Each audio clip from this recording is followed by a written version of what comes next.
Salut les loulous. Allez, je prends mon courage à deux mains. Il doit faire 1 ou 2 degrés. Les premières gelées sont arrivées. Puisque les capucines commencent à brûler avec le gel. Donc on est en plein hiver. C'est très bien. Il faut de l'hiver pour la végétation. Même pour nous. Donc je vous fais une rapide vidéo sur ce qui me reste dans le potager. Je pense que ce sera la dernière de la saison. Enfin de 2022. Voilà, donc je vous fais voir la serre. Alors j'ai tout vidé dans la serre, à part quelques bricoles, parce qu'il faut que je la refasse cet hiver. Je vais vous faire voir ça. Et puis on fera un petit tour dehors pour voir ce qu'il me reste à récolter. Allez, c'est parti les loulous. Alors concernant la serre, comme on peut voir, il reste plus grand chose. Il reste un peu de persil ici. Quelques mini poireaux là-bas, je sais pas si vous les voyez, juste après le petit chapeau là en bambou, le chapiteau pardon. Voilà, et puis le thym là-bas au fond, et puis 2-3 salades tout au fond. Voilà, donc j'ai tout enlevé, j'ai rien semé, rien, comment dire, rien planté dans la serre pour cet hiver, puisqu'il faut que je la refasse de toute façon.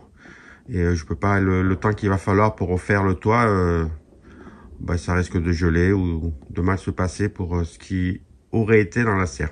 Voilà, donc c'est pour ça que j'ai rien fait cette année. On va s'occuper de la serre. Je vous fais voir ça, l'état déjà, de quoi je parle. Donc voilà l'état de la serre. Donc en fait, j'avais mis des tôles ondulines type cristal, donc qui étaient très claires et qui jaunissent pas. Sauf que avec la chaleur qu'il a fait cet été, elles ont fondu. Vous voyez, elles n'ont pas résisté à la chaleur. Donc une partie a fondu, a même noirci. C'est fondu. Bon bref, donc il pleuvait dans ma serre. Donc arrivé en novembre, tout a été pourri, moisi. Je parle des tomates. Voilà, sinon la saison aurait été durée un peu plus longtemps, mais c'est pas grave. Donc voilà le chantier que j'ai à refaire. Vous voyez. Alors il y a des endroits qui étaient sous les pruniers par exemple, ça s'est bien passé, elles sont toujours là. Mais par contre, voilà, en plein soleil, voilà, la cata. Voilà, donc je pense remettre des tôles ondulines, mais pas cristal, plus épaisses. Voilà, qui vont jaunir avec le temps.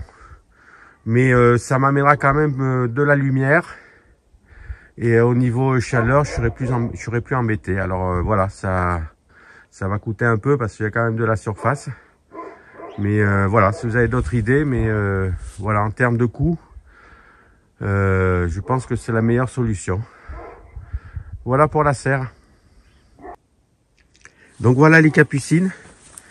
Donc signe que le gel est arrivé. Vous voyez, ça y est, les capucines commencent à griller. Voilà, donc je vais les laisser griller tranquillement sur place. Hein. Voilà, et comme ça me fera un petit paillage tout seul et naturel. Donc ici on est dans le potager à l'entrée, enfin à la sortie de la serre et l'entrée du potager. Vous voyez, encore de la verdure, on va aller faire le tour. Voilà, il y a aussi bien sûr avec l'humidité qu'on a des champignons, donc ça c'est toujours bon signe. Des trous, des trous d'animaux. Bon, écoute, se mettre à l'abri, hein, profite. Voilà, sinon on a récolté la verveine citronnelle, on a coupé la hara, ça faut pas hésiter, ça va repartir sans problème au printemps, la mélisse, voilà. Donc on a récolté les feuilles, on a tout coupé à ras. Voilà, allez, je continue. Bon, on va aller là-bas directement. Hein. Voilà, donc comme tous les ans, on n'a plus de hache des montagnes. Donc, vous voyez, elle aussi est grise comme les capucines. Sauf que tous les ans, au printemps, ça repart et puis ça devient un grand bosquet. Et voilà, on en a pour toute la saison. On en a même pour prêter aux copains. Donc ça, c'est génial. Une fois planté, on est tranquille. Donc ici, il restait quelques salades, vous voyez, donc qui ont aussi pris le gel. Mais j'en ai fait beaucoup, on peut pas toutes les manger. Donc je pense que je peux en récupérer encore une. Et puis après, le reste, ça va aller aux poules. Voilà, ici, on a nos poireaux. Les premiers poireaux plantés. Voilà. Tac. Je continue.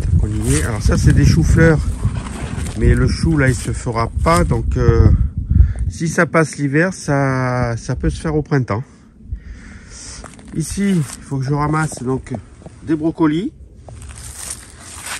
Et donc là il va faire froid pendant un moment, donc je pense que je vais les ramasser, ils vont plus se développer de toute façon. Voilà, je continue. Hop. Là c'est des choux de Milan, pareil. Ils ont à peine commencé à pommer. Alors tout ça c'est des plantations que j'ai fait un peu tardives. Hein. Voilà, donc c'est où ça continue à pommer même avec le froid, ou ça passe l'hiver et puis on aura tout ça au printemps. Ben, c'est un test, on va voir comment ça se passe. Donc hop, voilà. Ah mais tiens, ça c'est les carottes. Ça j'avais semé des carottes là au printemps qui n'avaient pas germé, vous voyez. Puis là, hop.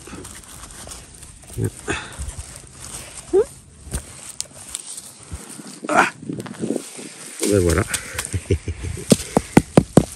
Voilà, vous voyez en direct live les carottes. Bon, ça n'avait pas germé au printemps. Alors ce qui est rigolo, c'est, vous voyez, il y a 2 voire 3 départs. Vous voyez, voilà. Mais bon, voilà, c'est pas des graines F1, donc des fois on a des trucs bizarres, hein. Mais c'est pas grave. Hop, ici je vois que j'en ai encore une. Alors attendez, hop. Ça c'est plus petit. Mais c'est pas grave, avant que les ratopiers me les mangent. Bon, mais voilà. Hein, je regarde. Ah oui, j'en ai une là-bas aussi. Alors attends, je crois que c'est la dernière. Ça, c'est les bonnes surprises que j'adore. Hop, alors, ça en est ça. Attends.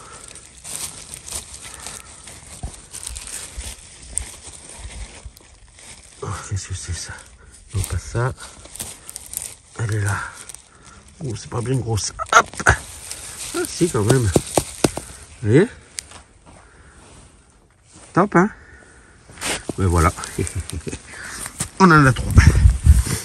Voilà, je crois pas que j'en ai ailleurs. Je regarderai ça tranquillement tout à l'heure. Allez.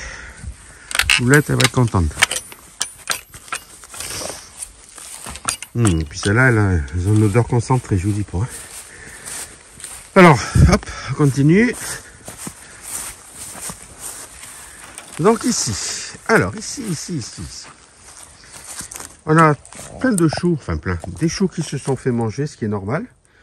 Mais ça repart toujours au milieu. Donc tant que ça repart au milieu, c'est que ça va. Voilà, vous voyez. Puis il y en a, ils ont tous été plantés au même moment. Voilà. Donc il y en a qui s'en sortent mieux au niveau limaces. Vous voyez, celui-là va même bientôt être prêt. Voilà, donc j'en ai planté plein. Sachant que qu'il y en a qui allaient se faire manger par les limaces, hein. Il pleut. Enfin, c'est la saison des limaces à plein là, donc je vais pas m'amuser à faire la chasse aux limaces maintenant. Donc ce qui se sauve tout seul, eh ben, ça se sauve, on le mangera. Pour le reste, tant pis. Allez, je continue. Alors là, j'avais semé donc des épinards. Donc ils ont bien germé, hein, du coup. Par contre, trop froid. Oui, comme on peut voir là. Voilà, là pareil. Si le temps se radoucit pas un peu, je pense qu'ils pousseront pas. Mais là, c'était vraiment une fin de plantation. Hein. Enfin, j'étais vraiment trop tard, quoi. Hein. C'est parce que j'avais semé une première fois, mais les oiseaux m'avaient mangé les graines, donc j'avais fait comme ça avec une partie protégée. Et là, comme on peut voir, ça a germé, mais un peu trop tard et le froid est arrivé trop tôt, je pense.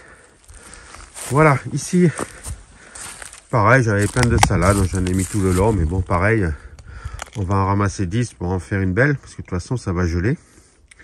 On peut voir que tous les oiseaux viennent manger les escargots, parce que j'ai de la paille de partout remuée. Donc, viennent manger les limaces, les escargots, etc. Voilà. Là, j'ai des blettes qui ressortent là-bas. Vous voyez, toujours de la salade. Comme je l'ai dit, j'en avais beaucoup. Hein. Voilà, et là, on a nos radis noirs. Donc, ils sont superbes cette année, je suis content. Faudrait que j'en ramasse d'ailleurs. Un petit. bon pour l'apéro, ça. Alors, vous voyez, j'ai semé dru. Enfin, dru, non. Justement, l'inverse. Et puis, j'ai pas démarré. Voilà. Donc, vous voyez, ça pousse quand même. Alors, si c'est vraiment pas très dru, vous embêtez pas. Hein. Ça, alors, c'est où vous en prenez un sur deux, par exemple. Si je prends là, les deux. Hop. Regardez. C'est déjà très beau, hein. Regardez. Et hop. Et l'autre, vous le laissez en terre. Ben, il va grossir puisqu'il a plus d'espace. Non, il va grossir plus facilement. Voilà, hop. Vous voyez, c'est quand même simple. Plutôt que à chaque fois de démarrer. Attendez, j'enlève l'autre. Voilà. Et cette année, au niveau râteau-pied, je suis plutôt. Ben, ça va quoi, hein, parce que voilà, comme on peut voir, ils sont pas attaqués. J'en aurais peut-être sur le lot un petit peu, mais pour l'instant, honnêtement. Ça va quoi. Voilà. Ici, donc, deuxième semis de poireaux. J'avais fait un mois plus tard. Voilà, ben, ça se porte, tout ça se porte bien. Alors, une réflexion que je me fais. L'année dernière, j'avais coupé les feuilles. Cette année, je les ai pas coupées. Je trouve que ça résiste mieux aux maladies quand c'est pas coupé. Au niveau grosseur, honnêtement, je ne sais pas si réellement il y a une incidence quoi au final. Voilà. Donc moi je m'embête plus, je les coupe plus. Si vous voulez les couper, il n'y a pas de souci, je les fais aussi. Hein. Mais moi je pense pas qu'il y ait une incidence. Au contraire, je pense que ça affaiblit la pente au final et peut-être que la rouille elle arrive plus facilement. Parce que là avec tout ce qu'il est tombé, enfin etc. Et j'ai pas de rouille. Très peu quoi. Voilà. Donc ça c'est le bon point de la journée. Alors, voilà, encore des salades, je sais pas, voilà. Allez, ça c'est des épinards. Alors ça c'est du poivre macéron. Alors on appelle ça poivre, mais en fait ça pique pas, ça parfume. C'est du poivre sauvage en fait. Et j'avais planté ça il y a 3 ans. Ça a mis 2 ans vraiment à vraiment pousser comme il faut. Et en fait, donc il est monté en fleurs cet été. J'ai ramassé les graines. Et là il est en train de repartir, vous voyez, donc lui il tient tout l'hiver, je bouge pas de place, je le protège pas, donc tout va bien. Et puis on le met dans un moulin à poivre et on met ça avec des poissons notamment, c'est super bon, ça parfume, ça donne un tout petit goût amer, très léger, mais c'est super bon. Voilà, poivre macéron si ça vous dit. Voilà, ici on a aussi quelques choux cabus, vous voyez, donc ils poussent plus, qui se font manger, mais ça va quoi. Hein, c'est du chou de Milan. Bon, je les laisse, hein, pour l'instant tout va bien. Voilà, ici toujours des champignons. Celui-là il est gros, vous voyez, on peut voir. Voilà. Donc ça j'adore, hein, ma terre. Et hop. Voilà. Donc ça c'est un bon signe. On va le laisser là. Bon signe que les connexions se font avec les champignons, la terre, les mycorhizés, pardon. Donc ça c'est plutôt bon signe. Donc là on a ramassé dernièrement les blettes. Bon, je pense qu'avec le froid elles vont arrêter de pousser, mais toujours pareil. Hein. Pas peine d'enlever, on laisse. Voilà, de la salade. Alors ça c'est du chou. Vous voyez, c'est du chou, chou chinois. Pareil, c'est alors ce que je vais faire là. Vous voyez comme ça se fait manger là. Et pourtant je suis dans un bac. Hein. En fait toutes les feuilles qu'on voit à côté, c'est des feuilles de salade que je mets. Comme ça, ça vient manger les feuilles de salade le temps que le chou chinois il pousse. Et comme on a pu voir que j'en ai pas mal que je vais pas pouvoir garder, donc je vais mettre des feuilles là. J'en mets régulièrement. Voilà. Là ici, comme on peut voir, j'ai taillé tous mes framboisiers. Vous voyez, je leur fais une coupe sévère tout le temps, c'est des remontants. Hein. Voilà. Et on va finir par le bac à navet. Parce que je vais en ramasser. Alors attends, je vais mettre ça par terre. Plouc. Voilà, bac à navet. Donc c'est le fameux bac. Vous voyez où j'ai mis les protections là. Donc les mulots ou râteaux-pieds et les mulots ne peuvent pas monter. Certifié. Donc j'avais fait les betteraves en première partie de saison. Et à la place des betteraves, donc aucune mangée, alors que d'habitude je me faisais dévorer. Et là pareil pour les navets, vous voyez. Alors attendez ça parce qu'il faut que je tienne avec la tête. C'est compliqué chez moi. Voilà, il y en a des beaux navets. On va ramasser quelques-uns d'ailleurs. Et qui sont pas du tout mangés. Ils sont même... Vous voyez, quand ils commencent à éclater comme ça, il faut les ramasser avant. Vous voyez? Et voilà, des beaux navets. Alors, si c'est trop... On va ramasser d'autres. Ah, celui-là, il n'a pas éclaté. Voilà, des navets roses de Florence, la variété. Voilà, bon bref, je vais continuer ma récolte. Hein. Il y en a de toutes les tailles. Hop. Vous voyez? Donc c'est toujours agréable en décembre de pouvoir continuer à produire et à ramasser dans son potager des légumes. Donc toutes ces plantations s'anticipent hein, vraiment à partir du mois d'août, août-septembre, pour pouvoir récolter voilà, hein, des beaux navets. Hop. Bon, allez, je continue ma récolte. Je crois qu'on a fini de faire le tour. Ça, je sais plus le nom, mais on me l'a donné l'autre fois. Donc, je l'ai laissé. Il paraît que ça fait une belle fleur. Voilà, bref. Donc, voilà où on en est chez les loulous. Donc, c'est la fin de saison, mais il y a encore des choses à manger. Il n'y a pas de souci. Donc, prochain gros chantier, la serre. Voilà, mais ça va coûter un peu de sous. Le temps, je l'ai, donc c'est pas grave. Mais voilà, il va falloir budgéter ça, puisqu'on n'a pas le choix. Voilà, allez, sur ce, bonne fête de Noël à tout le monde. C'est pas encore, mais on en parle tous les jours. et puis bonne fête de fin d'année également. Voilà, allez, sur ce, je vous laisse. Ciao, bye bye.